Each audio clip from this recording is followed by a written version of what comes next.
Eu acho que a questão não é de todo de enquadramento legal. Essa conquista é uma conquista que já tem quase 100 anos e que terminou, digamos, quase com a aquisição do direito de voto pelas mulheres e depois um conjunto de outras políticas que foram sendo implementadas, mas é comportamental, porque a igualdade de género será conseguida quando for incorporado nas empresas, nas organizações, que há um programa. Eu às vezes falo de um programa radical, não sei, acho que não tem que ser radical, porque é uma coisa de bom senso, é um dado de bom senso. Tem que haver um programa para implementar na organização verdadeiramente uma paridade no tipo de cargos e posições que existem nessa mesma organização e, mais importante que isso, diria, paridade em termos das políticas salariais. E isto não estou com isto a dizer que não deve haver uma política de incentivos, que deve, certamente, quer dizer, eu acho que sou o mais favorável possível para aqueles que possa haver uma diferenciação com incentivos, prémios salariais ou outros nas organizações para premiar o bom desempenho.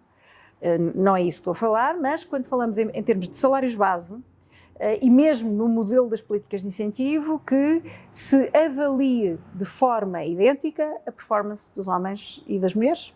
E isso é uma questão que me parece ser do mais elementar bom senso, mas por razões que não são legais, mas que são culturais, ainda são percepcionadas de forma muito distinta nas organizações e, portanto, eu acho que aquilo que nós temos que combater, de facto, ou aquilo pelo qual temos que pugnar, não é bem combater, é educar, sensibilizar, é justamente a alteração destes padrões comportamentais, da forma como se percepciona a bitola diferente com que se percepciona a performance de um homem e de uma mulher numa mesma situação, numa mesma empresa.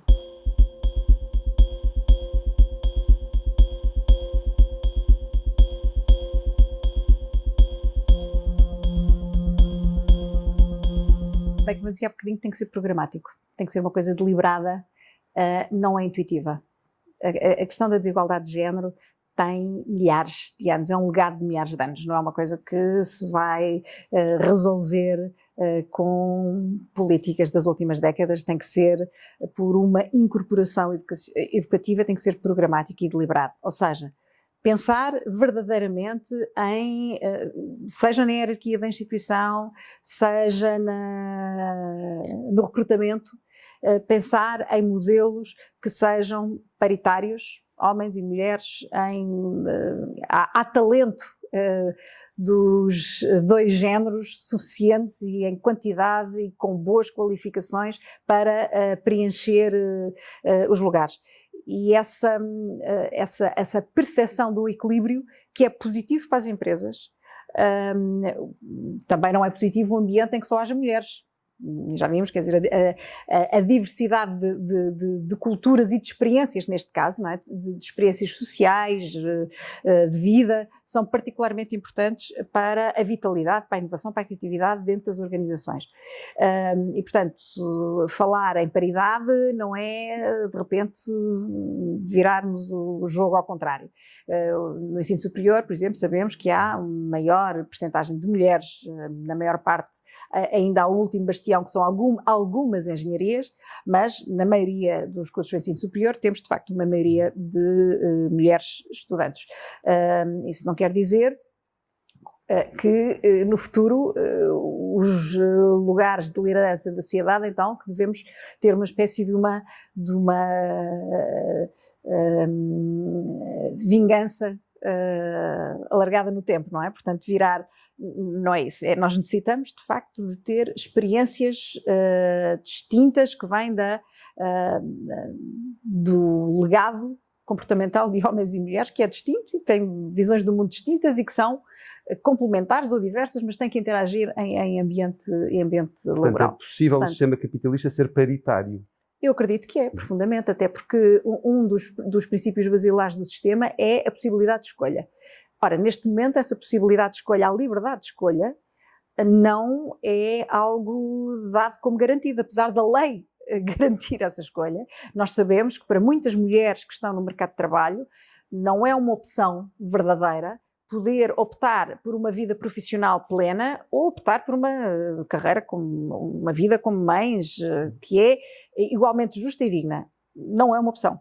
Não é? Porque por necessidades económicas necessitam de enverdar no mundo laboral, muitas vezes, sobretudo quando nós estamos a falar dos níveis mais complexos e que se exigem maior qualificação técnica e a nível de hierarquias, quando há um conjunto de funções que são exercidas sem opção, por mulheres que precisam trabalhar e, portanto, terão que acumular aquilo que são as funções da maternidade e da gestão da casa com horários, turnos duplos, triplos, às vezes, para conseguir... Mas essa não será sempre uma fatalidade, de certo modo? Isso é uma fatalidade da desigualdade social, não é? Mas eu não acho que seja uma fatalidade.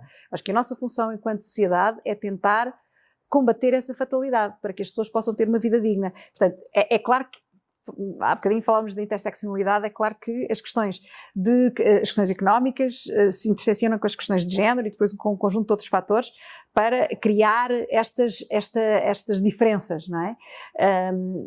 Mas nós temos, eu acredito profundamente que é possível reformar e continuar a construir uma sociedade que seja mais igualitária, mais paritária, em que estes processos não só de desigualdade de género, mas outros tipos de desigualdade que venham a ser suplantados. A educação é um elemento fundamental neste processo, mas não só. Eu acho que as sociedades aprendem. Também vivemos agora, se calhar, um momento particular de risco em que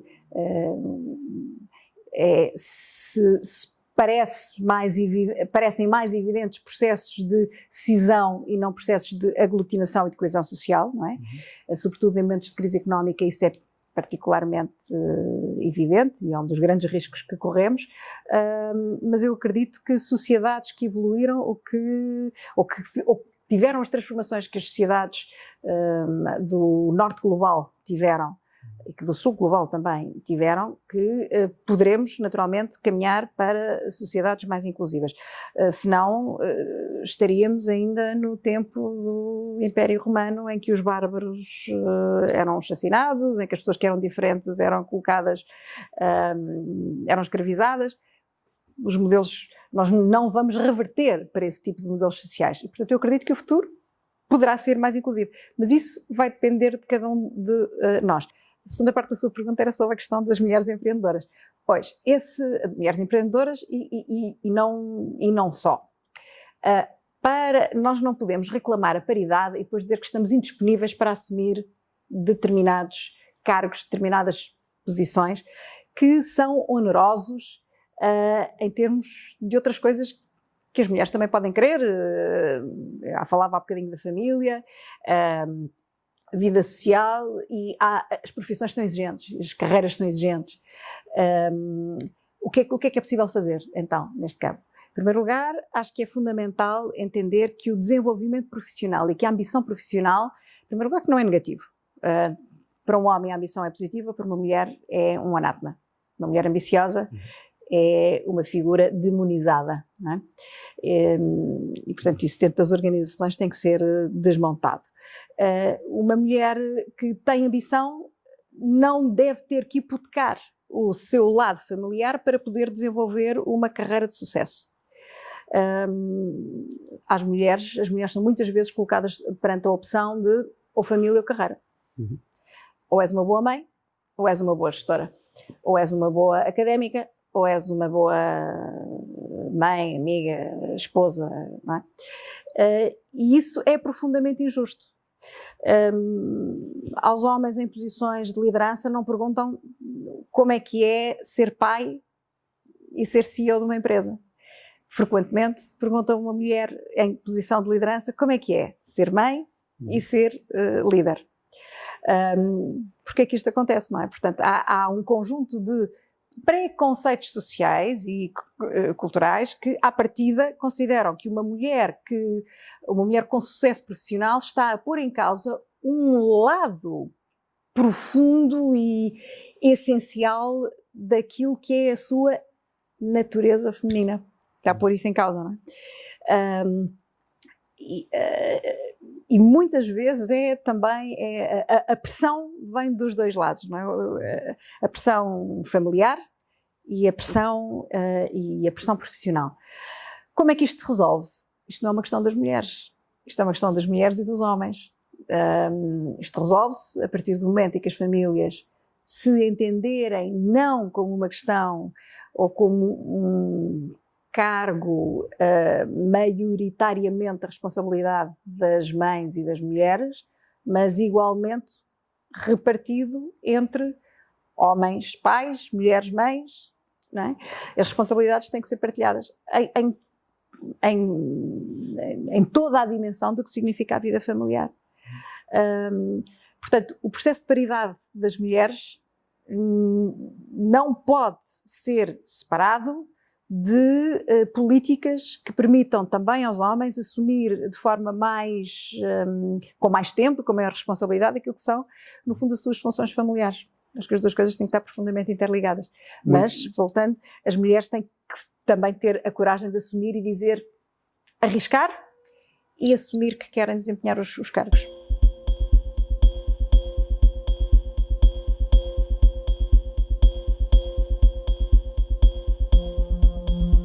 Nós vamos precisar de alavancas. Eu não sou propriamente uma defensora de mecanismos artificiais para se conseguir a paridade ou a... Não é a favor do sistema de cotas. Exatamente. Mas, não sendo uma defensora do sistema de cotas, acho que ele será necessário de uma forma temporária até se alcançar uma paridade mínima, não é? O ideal seria, em 2030, termos uma meta de 50%, 50% na representação política, na representação nas empresas, nos cargos de liderança das empresas, e fazê-lo de uma forma que as pessoas pensam, bem, mas isso é uma coisa artificial, não é uma coisa artificial, porque nós temos uma pool de talento de homens e de mulheres capazes para desempenhar os cargos. Temos é que ser capazes de nos lembrar. Muitas vezes as escolhas em cargos de liderança ocorrem através de redes, não é? E, portanto, o cultivo da rede, da network. E nós, nas redes, temos pessoas que são semelhantes a nós, normalmente não pessoas que são diferentes de nós.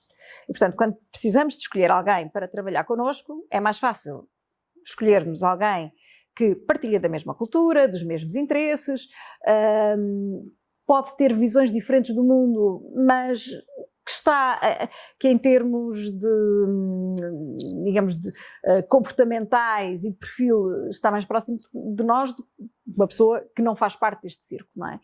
E é justamente isso que tem que ser quebrado, tem que se olhar fora da rede.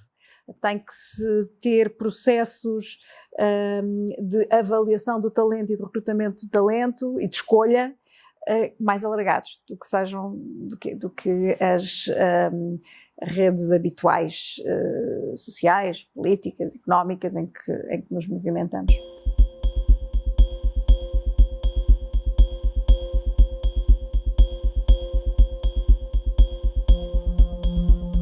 Uma das coisas que é importante ver, e há dados objetivos sobre isso, é que organizações mais paritárias têm melhores resultados em termos de bottom line. Não é? Há motivações de equipas, há modelos de motivar as equipas, há interações criativas que fazem com que a performance da empresa melhore. E isso há uma série de relatórios, há um da Deloitte, por exemplo, que demonstra esta realidade. Mais do que as cotas, porque a questão das percentagens, dos 30% ou dos 40% nos boards, dos 50% nos parlamentos, no Parlamento Europeu nas outras sedes de representação política, mais do que isso, é preciso uma sensibilização, é preciso vontade. O CEO tem que ter vontade, porque se não tiver, se for apenas por um mecanismo burocrático, dizer que tem que atingir 30% de mulheres, tem que ter 30% de mulheres no seu board em 2025. Ele vai colocar 25, 30% de mulheres no seu board. O que é que vão ser meramente ilustrativas?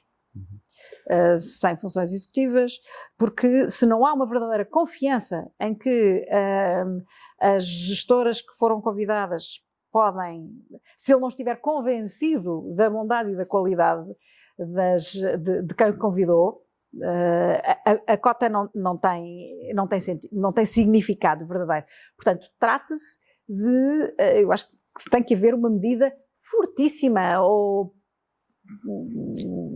processos, modelos, formas de sensibilizar os CEOs para a vantagem em termos de bottom line para a empresa, em termos de performance, em termos de posicionamento nacional e global, e isso significa também uma espécie de incentivos sociais, de valorização social das empresas mais paritárias face às outras, não é? Portanto, sensibilização, comunicação, informação, é uma questão de vontade. É uma questão de vontade. Vou-lhe dar um exemplo. A minha equipa reitoral é absolutamente paritária.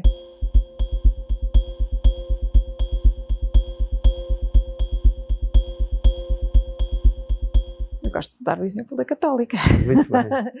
Porque fizemos um caminho interessante. Fomos em 53 anos de história, tivemos 2 mulheres reitoras. Temos uma equipa absolutamente paritária. A academia não é muito diferente das organizações, das empresas. Aliás, é muito reativa em termos da eleição de mulheres para cargos dirigentes.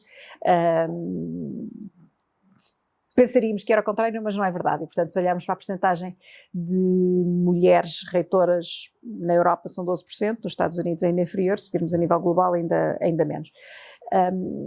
Continuamos a ter situações de equipas reitorais completamente masculinas. Felizmente em Portugal, neste momento já temos 4 mulheres reitoras, mas somos 16 no Conselho de Reitores, e há um caminho a fazer-se, Eu gosto de destacar a Católica porque, de facto, em 12 anos, em 9 agora, tivemos 2 reitoras e temos verdadeira paridade em termos da governança da instituição. É possível, é preciso haver vontade para isso.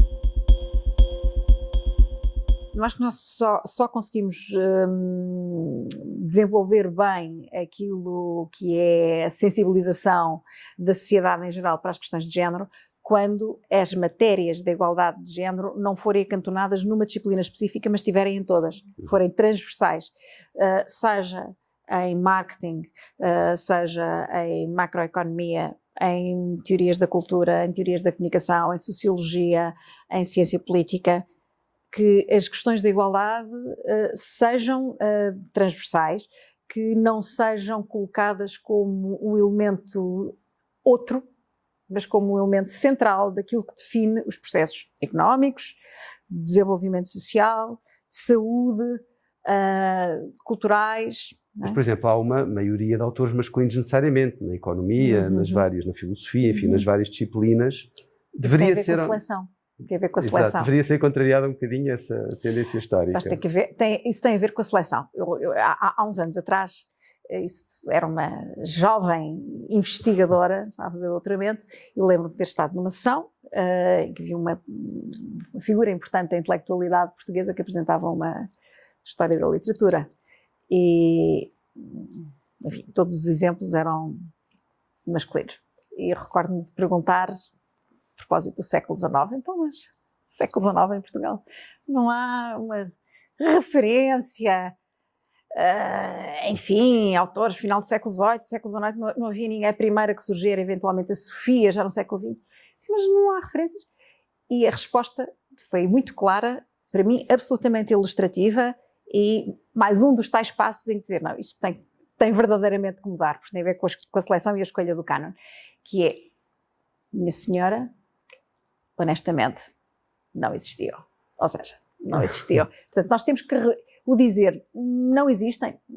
Nós temos que fazer uma reversão quando falamos em textos canónicos na história da cultura, no que diz respeito à produção de conhecimento científico atualmente, quer dizer, não há, em matéria de bibliografia crítica, seja desde de economia à medicina, não há nenhuma ausência de mulheres que demonstraram que são grandes cientistas, grandes investigadoras e, portanto, que possam ser citadas. Quando falamos nos textos base e nos aspectos da história da filosofia, da cultura, por aí adiante, é claro que há aqui há necessidade, há duas coisas. Em primeiro lugar, tem sempre a ver com a eterna questão da divulgação, da disseminação das redes de valorização dos trabalhos académicos e, portanto, tal como acontecia com os textos literários e filosóficos, há um sistema. É um sistema de valorização e esse sistema tem que ser penetrado, digamos. Dizer que no tempo de Shakespeare não havia mulheres que escrevessem, não é verdade? A Afraban e muitas outras, só que, claro, Shakespeare teve um outro tipo de divulgação ao longo dos séculos. E, portanto, com as devidas diferenças, quando falamos na visibilidade de homens e mulheres académicos em determinadas áreas, sobretudo mais das humanidades e das ciências sociais do que das outras, é preciso penetrar ainda um bocadinho, para as coisas não sejam de todo comparáveis. E depois, também faz parte, há uma escolha. A questão da revisão do cânon é fundamental. Claro, há uma curadoria das referências, dos textos, e novamente é uma questão de vontade e de sensibilidade.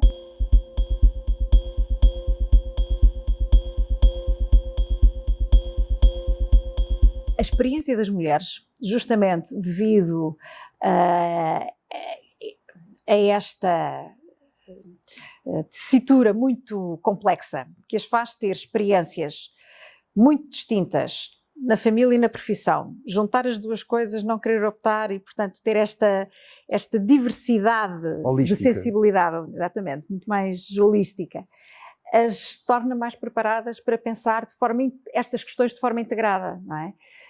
Não só na lógica do Friedman, que o que interessa para as empresas é o lucro, mas integrando fatores como o impacto societal, ambiental, as questões de governance, não é? Portanto, os chamados ESGs e a avaliação agora, inclusivamente, dos investimentos com essa base de impacto societal e que é muito, digamos, alimentado e que está a ser muito trazido para a agenda por mulheres e gestoras.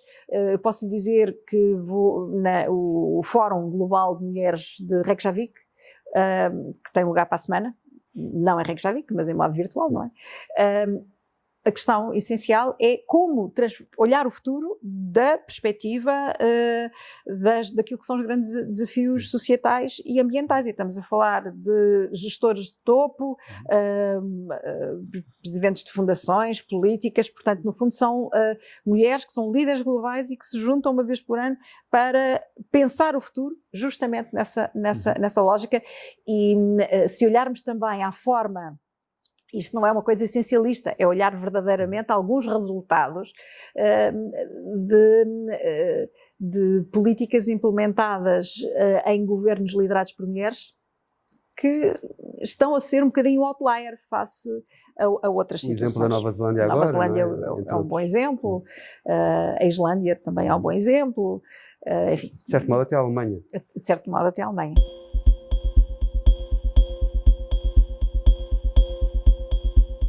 A primeira memória é que eu venho de uma família de mulheres muito fortes. A minha bisavó, que ficou viúva muito jovem, com muitos filhos e que teve que lutar pela vida e gerir a zona rural e as propriedades que tinha sozinha. A minha avó, a minha mãe, sou filha única numa família militar, porque o meu pai era militar, e sempre fui, de certa forma, obrigada a ter opiniões próprias e, portanto, dentro desta linhagem, e depois numa família tradicional, mas foi sempre fui sempre muito intuitiva e tenho 2 filhas, o que significa que há aqui uma espécie de, não há um matriarcado real, mas há aqui um conjunto de experiências e de exemplos de mulheres fortes na minha família que me têm acompanhado ao longo da vida.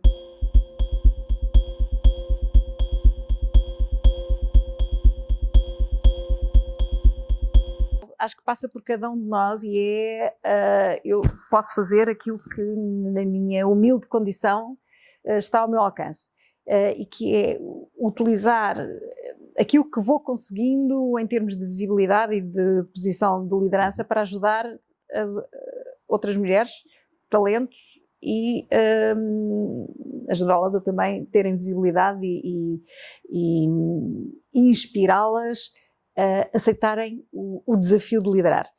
E isso passa por cada mulher que está numa posição de liderança, de saber utilizar o seu cargo, não como uma forma de diminuir a presença do outro género, mas de conseguir verdadeiramente uma integração paritária. E inspirar a mais jovens, quer dizer... Já conseguiu começar o plano de mentoria às jovens estudantes? Plano de mentoria, sim. Temos eu gostava também de salientar um trabalho de uma colega minha da Faculdade de Ciências Económicas e Empresariais, da CLSPE, Celine Moedas, que tem um prémio de empreendedorismo feminino, que justamente para valorizar o trabalho de mulheres empreendedoras. Uma das coisas mais extraordinárias em que a Católica tem colaborado é com o Girl Move em Moçambique, e eu devo dizer que, tendo colaborado em algumas coisas que Alexandra Machado, que é a figura que está à frente deste processo, tem convidado para fazer com as jovens moçambicanas, eu devo dizer que elas são um exemplo de que o futuro é possível, de que as mulheres terão vindo de ambientes profundamente desiguais em termos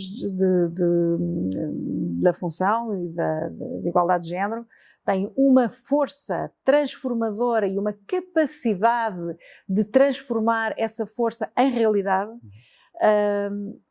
que é não só espantosa, mas que é exemplar para a nossa sociedade, porque no fundo elas conseguem transformar-se a partir de uma base que não têm nada.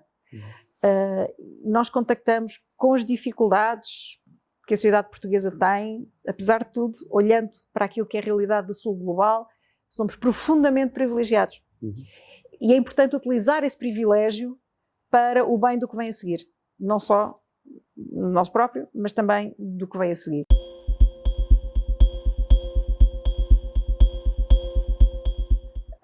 Sim, sempre tive o apoio da minha família para desenvolver a minha carreira, sim.